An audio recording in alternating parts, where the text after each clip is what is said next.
Yo sinceramente no veo en el FMLN, y mucho menos en quien se ha convertido en su principal vocero, porque en los medios nosotros vemos más al Chino Flores que a Óscar Ortiz, que es el secretario general del FMLN. Yo creo que en tiempos de elecciones es normal que los candidatos sean los que más aparecen. El secretario general del FMLN, ¿dónde está? ¿Dónde está Óscar Ortiz? ¿Dónde está Óscar Ortiz? ¿Dónde están los demás miembros de la comisión política? La comisión política tiene que hacerse cargo de la derrota. ¿Por qué no le pasan la factura a Óscar Ortiz, sino que lo eligen secretario general por 5 años? Pero bueno, han transcurrido 5 años, y en esos 5 años, ¿qué ha pasado con esta comisión política? Pierden estrepitosamente en el 2021. Repito los datos: de 23 diputados pasan a 4, todos por residuo, ninguno por cociente. De 60 alcaldes pasan a 30. Y luego en las elecciones del 2024 pierden las elecciones presidenciales por una diferencia, dándole el favor o concediéndole el favor al Chino Flores de que le robaron 500,000 votos, con una diferencia de más de 2 millones de votos. Pierde nuevamente la presidencia de la República, pierden la representación legislativa, 0 diputados, 0 alcaldes. Entonces, hay que pasarle la factura a esta comisión política. Esta comisión política no ha sido capaz de conducir al FMLN, no fueron capaces de conseguir una estrategia de victoria. No puede atribuirse la debacle electoral y la pérdida de confianza en la ciudadanía a las acusaciones de corrupción que no han sido demostradas, dicho sea de paso. Dicho sea de paso. No hay ningún exfuncionario del FMLN, y mucho menos sus 2 presidentes, que hayamos sido condenados por juicios de corrupción, por mal manejo del presupuesto público, por enriquecimiento ilícito, por lavado de dinero, por malversación o por fraude. No hay ninguno. Y los 2 o 3 funcionarios que en un juicio abreviado aceptaron haber recibido sobresueldos, como es el caso de la exministra de Salud, Violeta Mengíbar, o la ex viceministra de Educación, Ciencia y Tecnología, Erlinda Handal, o el caso de Calixto Mejía. Ellos tuvieron que negociar un juicio abreviado y aceptar, porque no les quedó de otra, porque si no, hubieran sido condenados injustamente a no sé cuántos años de prisión. Pero son los únicos. Pero de ahí, en base a un debido proceso, no ha sido comprobado ningún delito de corrupción. Entonces, si no ha sido comprobado ningún delito de corrupción, a diferencia de Arena, donde el mismo expresidente Saca y sus exfuncionarios aceptaron haber tomado dinero del fisco, aceptaron haber mal utilizado los fondos de la partida de gasto reservado, llamada partida secreta, por el orden de los 300 millones de dólares. A diferencia de eso, en el FMLN no ha ocurrido eso. Por lo tanto, no lo podemos atribuir. ¿A qué lo atribuyo yo? Y ese ha sido tema de conversaciones anteriores, y podemos profundizarlo hoy o en conversaciones posteriores. A que la dirigencia del FMLN y el FMLNismo comenzó a tomar distancia de las aspiraciones populares, porque un grupo de dirigentes que tienen el control del partido y que están liderados por José Luis Merino, asesor y administrador jefe de 23 empresas del Grupo ALBA, un grupo de empresas que están siendo investigadas por haber lavado 3,000 millones de dólares, ese grupo tomó distancia de las aspiraciones populares y convirtió al FMLN en una maquinaria electoral para hacerse del poder y utilizar el poder en beneficio propio. Y ahí está la clave para interpretar el alejamiento. Ahí está la clave. Entonces, ¿qué es lo que ha pasado? Justamente eso. El FMLN no ha representado las aspiraciones populares, fue tomando distancia, y por eso es que no es extraño que del 2019, que cae su votación, luego vuelve a caer al 2021. En el 2018 tenía 23 diputados y 60 alcaldes. En el 2021 solo gana 4 diputados con la fórmula anterior, no con la fórmula nueva, con la fórmula anterior de cociente y residuos. Y A nivel de alcalde solo gana 30 alcaldías. También con la representación anterior de 262 gobiernos municipales. Y ahora viene y el FMLN gana 0 diputados y 0 alcaldes. Solo una diputada ante el Parlamento Centroamericano, que el Parlamento Centroamericano es un organismo supranacional que prácticamente no tiene incidencia en los países. Bien dicen que es el cementerio de los políticos, donde terminan los políticos que o bien han fracasado, ya no son útiles para sus partidos políticos, ahí los mandan. Y unos cuantos concejales en San Salvador, en San Miguel, creo que en Usulután, en Santa Ana, pero que no tienen ningún poder, ninguna calidad o ninguna capacidad de representación del pueblo. Ahora, en el caso de la derecha, es que lo que ha ocurrido en la derecha es una mutación, Barbie y Carlos. Eso es lo que ha ocurrido. Arena, después de 20 años en el poder y después del periplo de 10 años en los cuales pierde el control del Ejecutivo, Arena deja de ser el partido orgánico de la oligarquía, el partido orgánico de los grupos empresariales oligárquicos del país, deja de serlo. Y por eso es que pierde financiamiento, por eso es que pierde cuadros, por eso es que pierde apoyo de la oligarquía. ¿Y quién pasa a convertirse en partido representante de los intereses oligárquicos? Nuevas Ideas. Entonces, por eso es que Arena cae también en su nivel de votación, porque no vamos a negar que Nayib Bukele tiene altos niveles de endoso ciudadano, por las razones que sean. Podrán decir, es que invierte millones y millones de dólares en propaganda, porque se ha convertido en un populista demagogo, que ofrece y no cumple, pero que la gente no cae en la cuenta y la gente se siente satisfecha con que se hayan reducido los niveles de delincuencia en el país y tengamos ya en lo que va del gobierno un poco más de 300 días con 0 homicidios, y eso la gente lo valora, y por eso es que le da respaldo, por lo que sea. Pero el hecho es que frente a un candidato con altos niveles de aceptación y popularidad, que tiene una inversión millonaria en publicidad y que tiene una estrategia publicitaria coherente y finamente articulada, es difícil competir. Y eso es lo que muchos advertíamos cuando Nayib Bukele se inscribe como candidato y cuando, sobre todo el FMLN, tercamente insiste en participar en las elecciones a sabiendas que las iba a perder y que las iba a perder estrepitosamente. El único que se ha tragado esa explicación, porque él se ha encargado de elaborarla y de difundirla, es el propio Manuel El Chino Flores, en tanto ex candidato a la presidencia de la República por el FMLN. ¿Y por qué digo esto? Bueno, veamos sin desmerecer, por supuesto, sus capacidades intelectuales, su habilidad política y su trayectoria como un político de éxito, porque fue 3 veces alcalde de Quesaltepeque, es decir, estuvo 9 años en la alcaldía de Quesaltepeque y fue 3 veces diputado, es decir, estuvo 9 años en la Asamblea Legislativa. En la última elección, en la del 2021, ya no quiso participar como candidato a diputado porque sabía que iba a perder. Y porque además tenía la pretensión de correr luego como candidato a la presidencia de la República en el 2024.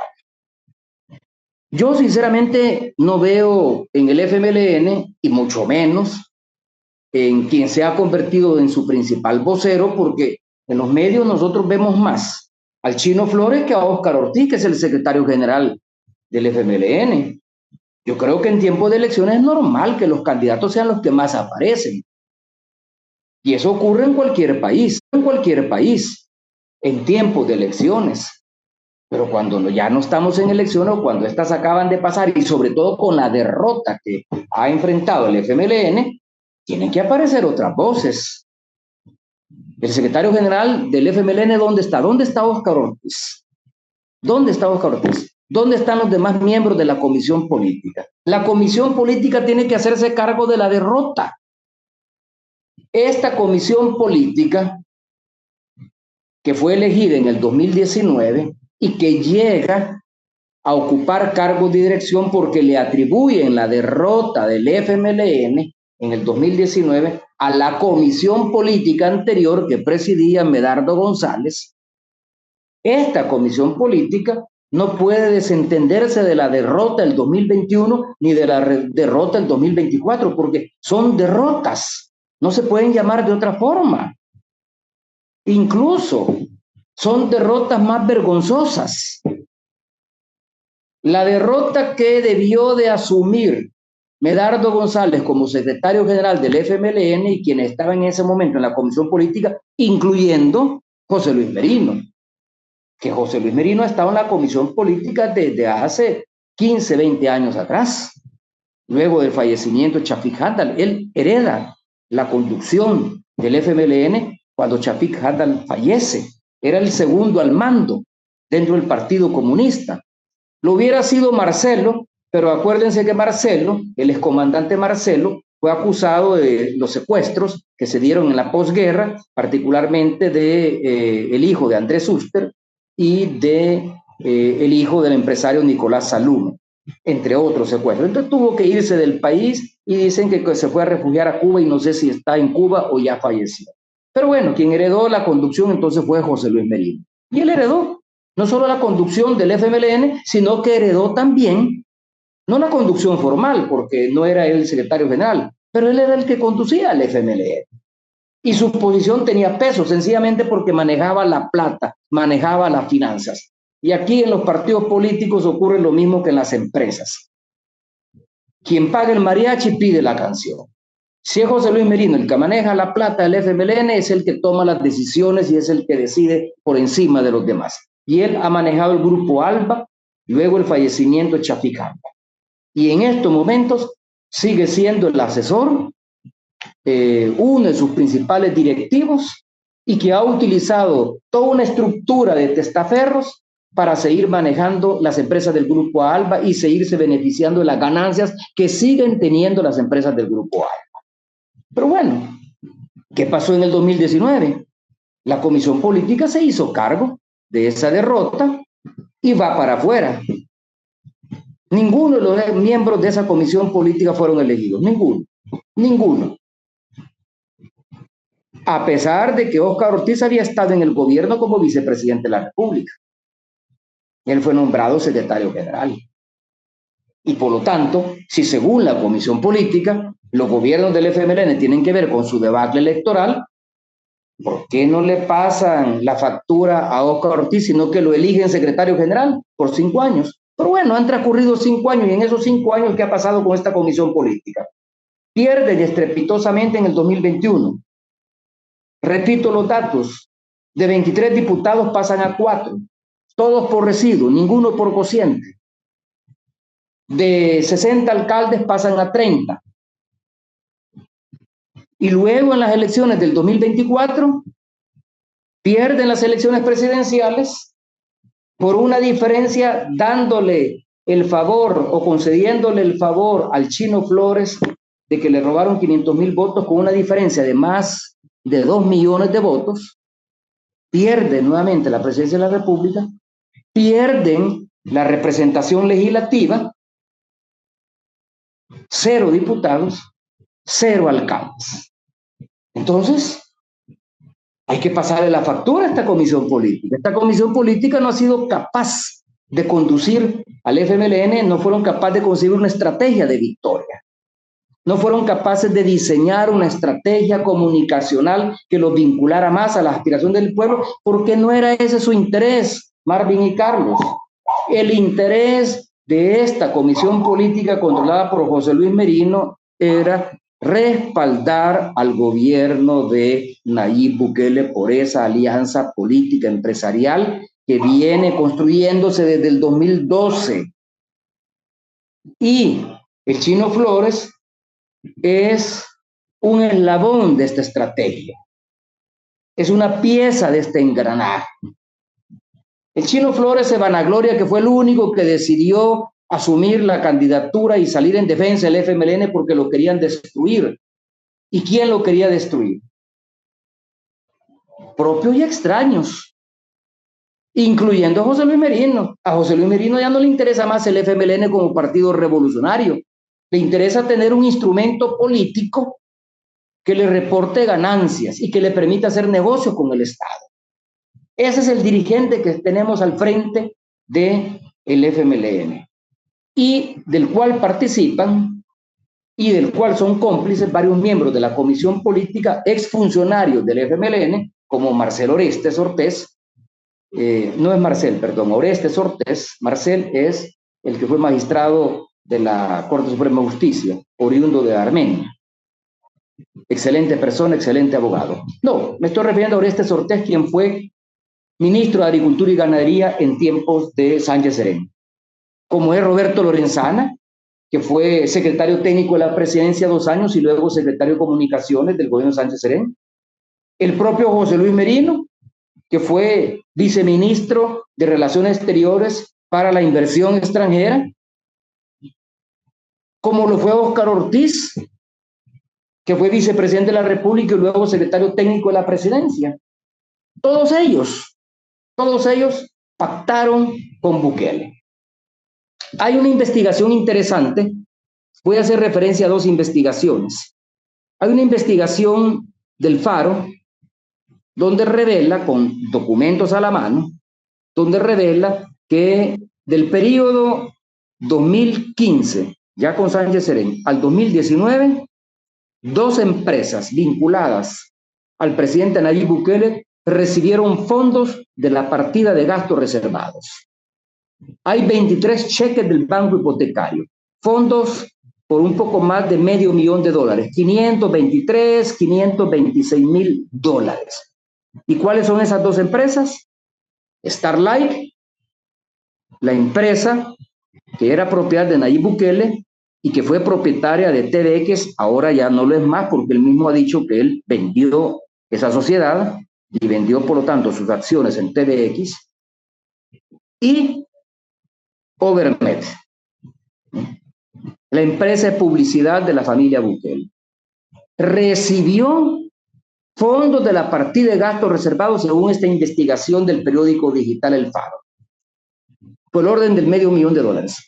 Fondos del gobierno de Sánchez Serén, cuando ya incluso Nayib Bukele había salido del FMLN, porque Nayib Bukele fue expulsado en septiembre del 2017 y todavía en mayo del 2019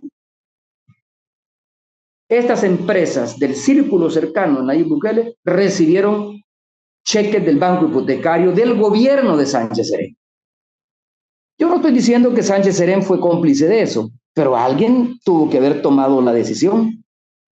O sea que el gobierno del FMLN, de Sánchez Serén, no el mío, el de Sánchez Serén y algunos exfuncionarios apoyaron las empresas del expresidente de la República.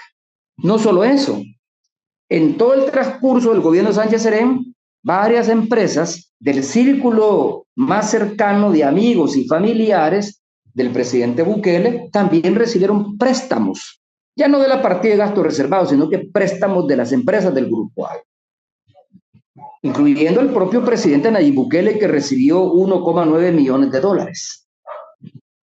de una empresa del Grupo ALBA, de una de las 23 empresas del Grupo ALBA. Y otro que recibió préstamos de esta empresa, el Grupo ALBA, es Pablo Salvador Anlíquer, exministro de Agricultura, que fue ministro de Agricultura y Ganadería por 2 años en el gobierno de Nayib Bukele, y que por alguna razón Nayib Bukele, a pesar de la estrecha amistad y la estrecha relación de negocio que tiene con él, decidió que renunciara o hacerlo renunciar. Recibió $13,5 millones la empresa de Pablo Salvador Anlíquer y su familia. $13,5 millones, una empresa dedicada a la producción, comercialización e importación de alimentos, de granos básicos, que luego, como no pagaron ese préstamo, se conocía a esa empresa con las iniciales Precosal, Precocidos del Salvador S.A.D.C. Esa empresa pasó a formar parte de Alba Alimentos. Es decir, le prestaron $13,5 millones para sanearla porque tenía un problema de liquidez, estaba a punto de la bancarrota, pero en el fondo fue un mecanismo de lavado. porque así operaban las empresas del Grupo Alba. Le prestaban dinero a empresas quebradas para luego hacerse de ellas y de esa manera dinero de procedencia ilegal terminaba lavándose o blanqueándose.